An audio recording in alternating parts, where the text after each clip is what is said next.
السلام علیکم ورحمۃ اللہ وبرکاتہ۔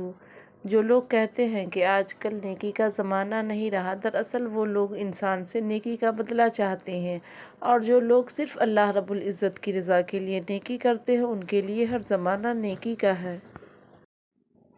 وراثت صرف پیسہ ہی نہیں، بعض اوقات آپ کے والد کی نیک نامی بھی کافی ہوتی ہے، اور آپ جہاں جاتے ہیں آپ کو بتایا جاتا ہے کہ آپ کے والد کا شمار بہترین لوگوں میں ہوتا ہے۔ تلخ حقیقت، رشتہ داروں کو خوش رکھنا ترازو میں رکھے مینڈک کو تولنے جیسا ہے، ایک کو بیٹھاؤ تو دوسرا اچھل پڑتا ہے۔ قربانیاں وہاں دیجیے جہاں ان کی ضرورت ہو، دن کے وقت دیا جلانے سے دیا ہی ختم ہوگا، اندھیرا نہیں۔ کچھ لوگ اور کچھ واقعات انسان کو اتنا خاموش بنا دیتے ہیں کہ ضروری بات کرنے کو بھی دل نہیں کرتا۔ الفاظ جو بھی ہو، جیسے بھی ہو، لوگ مطلب ہمیشہ اپنی مرضی کا نکالتے ہیں۔ نیند بھی کیا غضب کی چیز ہے، آئے تو سب کچھ بھلا دیتی ہے اور نہ آئے تو سب کچھ یاد دلا دیتی ہے۔ کچھ چیزیں کبھی ٹھیک نہیں ہوتی، آپ کو ہی ایڈجسٹ کرنا پڑتا ہے، کیونکہ راستے کے موڑ کبھی سیدھے نہیں ہوتے، آپ کو ہی گاڑی موڑنی پڑتی ہے۔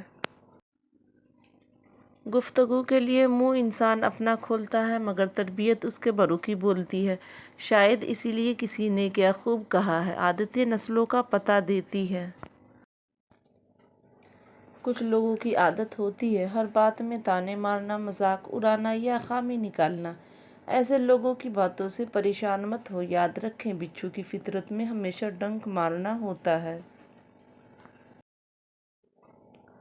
انسان جب اچھا سوچتا ہے تب اللہ خود بخود اس کے راستے آسان کر دیتا ہے۔ کوئی بھی آپ کی اذیتوں کو آپ جیسی شدت سے محسوس نہیں کر سکتا، کیونکہ آپ سہ رہے ہیں اور دوسرا سن رہا ہے۔ چاہے ساری دنیا مل کر تمہیں مایوسی کی طرف دھکیلے، تب بھی اگر تم اللہ پر کامل یقین رکھو تو اللہ تمہارے لیے غیب سے وسیلے بناتا ہے۔ غم نہ کرنا، یہ دنیا آپ کے ساتھ نہیں بلکہ خوش ہونا کہ دنیا کا مالک آپ کے ساتھ ہے۔ دھوکہ دے کر کوئی نہیں بچتا، کسی کی آہ نسلیں اجاڑ دیتی ہے۔